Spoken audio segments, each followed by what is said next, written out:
Day one of testimony in a murder trial in Brownsville is now over. Anthony Eliff is accused of killing a man 3 years ago. Today, prosecutors said the victim was his former roommate. Channel 5's Stephanie Rosales was in court today. She's live outside the courthouse in Brownsville with much more. Stephanie.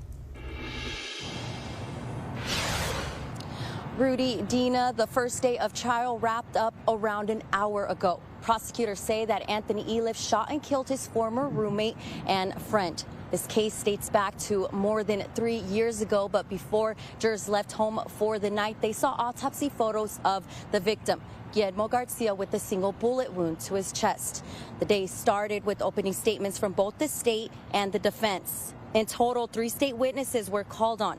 After opening statements, prosecutors showed jurors surveillance video from a nearby home. You could hear people yelling, followed by a gunshot. The third witness was a Harlingen police investigator. During his testimony, the jury heard the first 911 call that came in on the night of the shooting in February 2020. Other pieces of evidence prosecutors presented included a phone call Harlingen detectives say Eliff made in an interrogation. They say Eliff called the police station and left a voicemail claiming he witnessed the shooting. They asked him to come to the station, but he never did. So they tracked him down. During that questioning, he told investigators that he wasn't the shooter, but in fact there was a third person, but he didn't want to give a name. You flip it the other way around and I tell you, well, I have an anonymous person who says that they were standing right there and they saw me shoot this guy. And are you going to accept that to say that? Me saying an anonymous person? You had an argument with him. Okay, you approach the vehicle. Bang. You leave. Cheyenne leaves. The other dude leaves.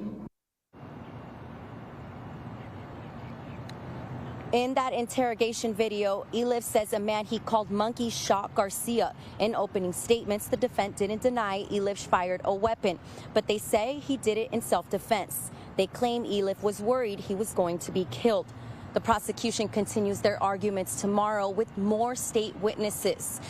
One includes a person they claim was there the night the shooting happened. This trial is expected to end through the end of the week. Live in Brownsville, Stephanie Rosales, Channel 5 News at 6.